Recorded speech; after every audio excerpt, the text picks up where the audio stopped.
need to know exactly who you are. Sometimes you have to look around to be able to remember. Just remind yourself, like, there's something different about you. Take a listen to something that happened in South Africa. Please take a listen. Look for a job. If you have a family, you cannot work up with the money. Just see your fellow blacks. Go fight for the land. Go fight for the land of South Africa. Go fight for the economy. Fuck you. Go fight. Go work. Go work. They must say no. We are Africa. This is our continent.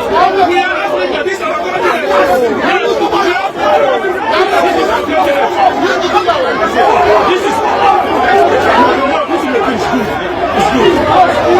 This is our continent. We are Africans. Go and fight for their land. Go and fight for their land. Fight for the economy of South Africa. People are Africa alone. They must alone. They must alone. They must alone. If you have a family, you can do this. Yes. You have a family, you can do this.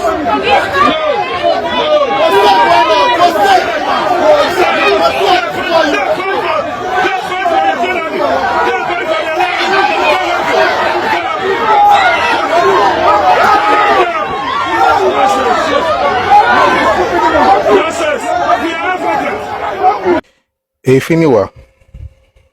Yorùbá bọ̀ wọ́n ní Efiniwa. Bàtà àyíká wọn tó bá dé magolo aru. Your character goes with you everywhere. No matter how much you conceal it, it's going to show. And if you're primitive, you will show it. People have been traveling to South Africa for decades. Have people been having issues in South Africa? Yes, I mean, people have issues everywhere. But the idea that you have to let me say this. I think I should say this to Nigerians. This thing, I don't know how it makes you feel when Nigerians talk to South Africa, and I've been part of conversations like that. When Nigerians look at South Africans and say, we supported ANC, we fought apartheid, we were not with apartheid, we were with blacks, we supported them, and we paid money, and we gave black people something. When I hear it, I think the person talking is not thinking. You helped them in the past, and so what?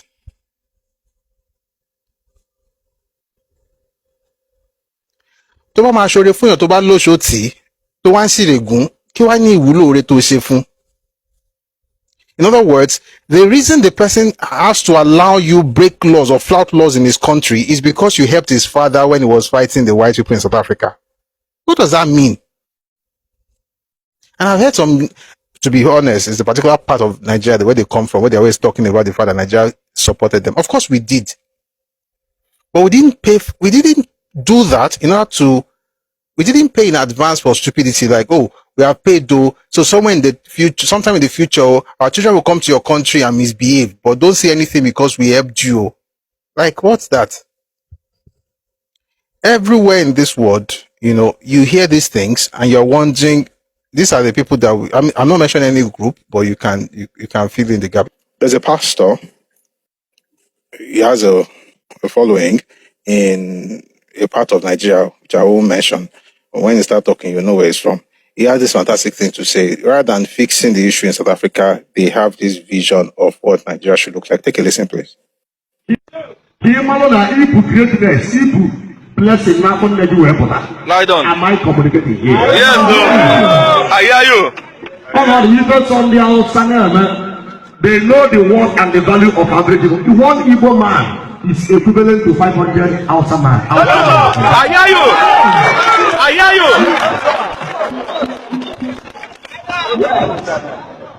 That's why they made unsubstantiated policies.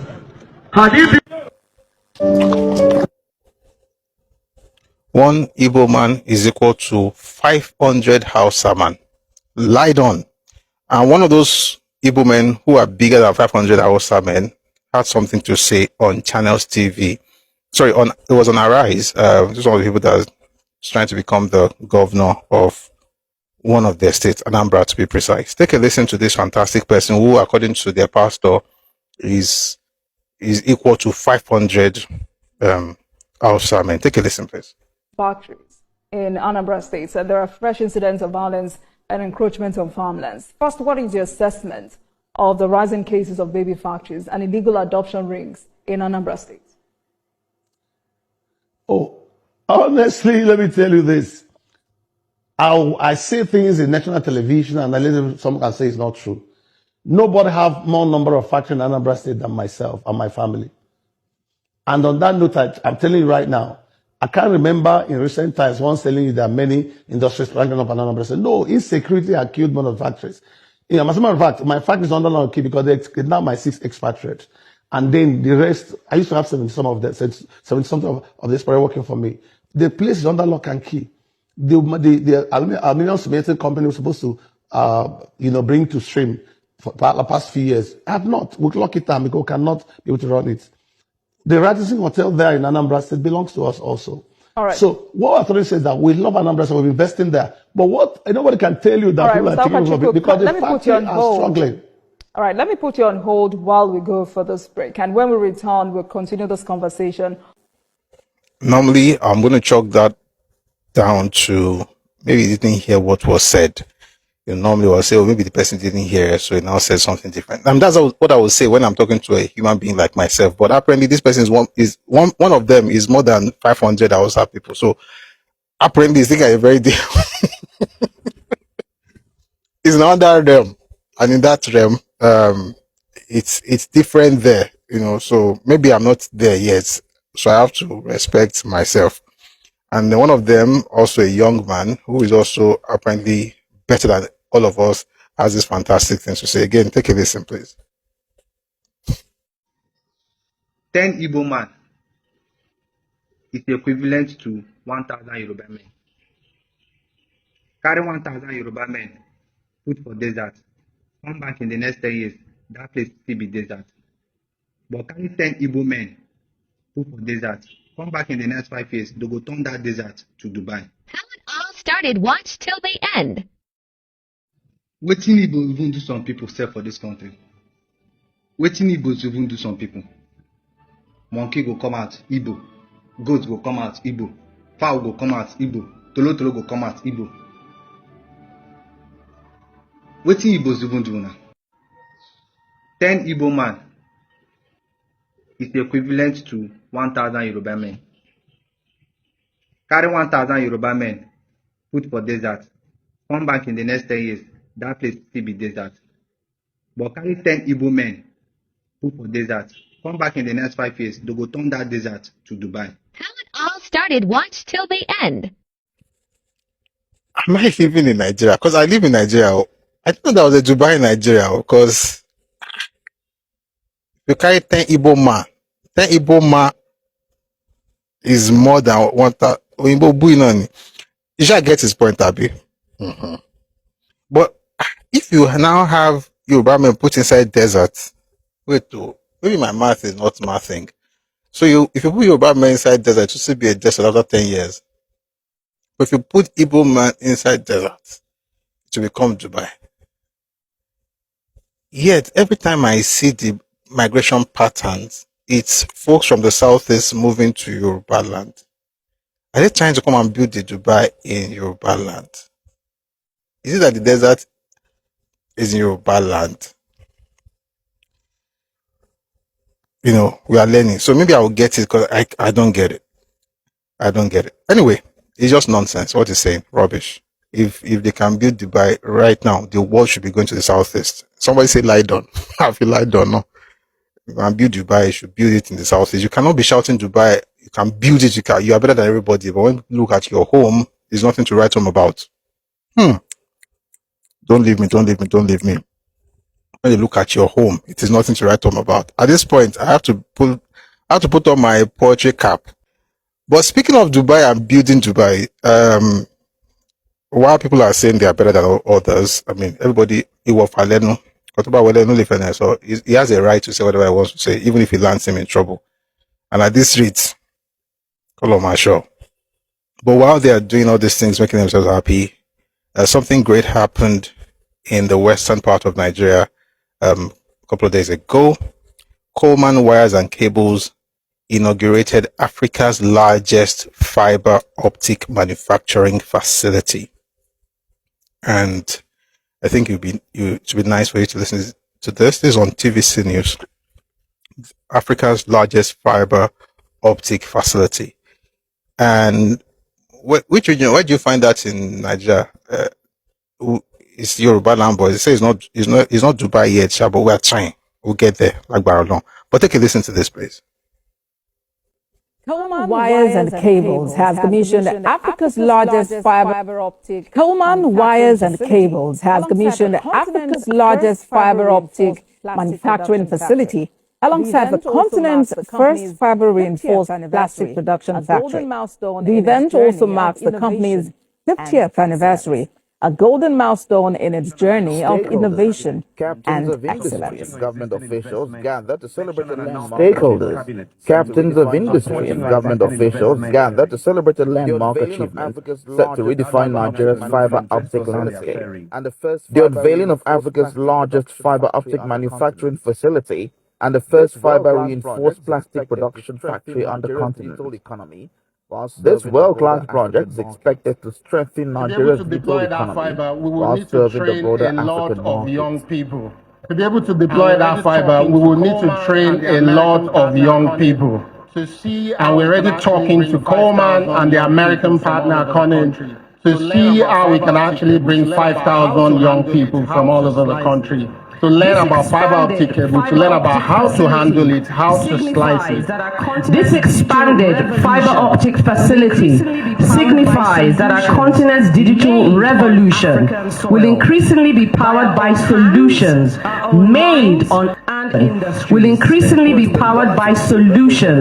made on African soil, by our own hands, our own minds, and industries. President Bola Tinubu, represented by the Minister of Industry, Trade and Investment, Dr. Jumoke Oduwole, lauded Coleman's 50-year journey as a shining example of Nigerian enterprise. She said the project aligns with key pillars of its administration's 8-point agenda, particularly industrial development and job creation. Scale made in Nigeria to the world. The reward for hard work is more work. And our policy posture through standards alignments, faster certification, and investment facilitation will continue to reflect that clarity of ease. Proudly by Nigerian, where the quality meets respect. With Coleman's initiative, Nigeria is not just building cables, it is building the foundation of a smart, inclusive and knowledge-based society. From a macroeconomic perspective, increased local production of fiber optics will strengthen Nigeria's industrial output, boost exports, and contribute significantly to our GDP. The factory is not built for Nigeria alone. It's built for the export market also, Nigeria and the export market. As we said, 50% of infrastructural need is cable alone. We see the old infrastructure that we've done from fiber to low voltage to high voltage to marine cable as a total solution for Nigeria and Africa. As I said earlier, it's a company that itself can generate over 15 trillion and over $10 billion in earnings for this country. The CEO of Coleman Wires and Cables announced plans to designate the Shagamu industrial site as a free trade zone, a move expected to generate over 1 trillion naira in export revenue and create more than 20,000 direct and 200,000 indirect jobs with at least 30% female participation. All right. So that was the CEO, Lukayode Olufowokon, CEO of Coleman Cables. Just a little bit about the company. The company was incorporated on July 1, 1975. Full cable production began later. The factory in Ikotun, Lagos, commenced cable manufacturing in 1996.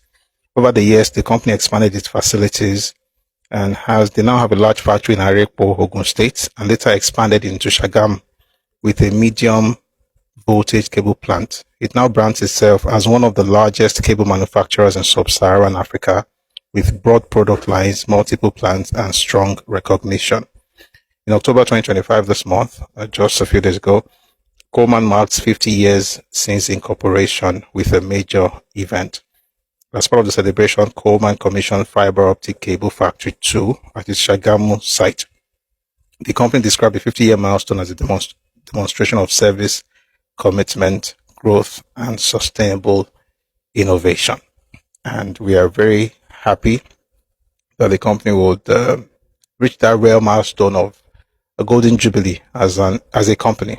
That's quite rare in the Nigeria of today. We hope that we have more companies in Nigeria, particularly Yoruba land, that will break that jinx and they'll be around for 50 years and for 100 years or for 200 years, like Japanese companies, you know, that they'll be around for, or European companies, you know, in Switzerland and you know, those places will have such companies as well in Nigeria, particularly in Yoruba land. Someone says, how can one enroll for the training? You're going to have to check it out. That was the Minister for Communication. Bosun, thank you. Tijani, Bosun Tijani is the one talking about, you know, the government partnering with Coleman Cable to train young people. So you may want to know how to plug in.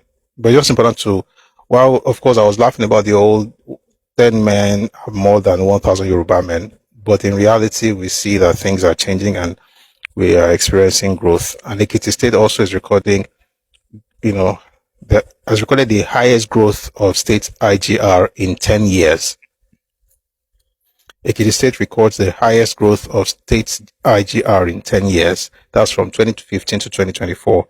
Ekiti has gone up by 953.3%. That's something to celebrate. Tops the list.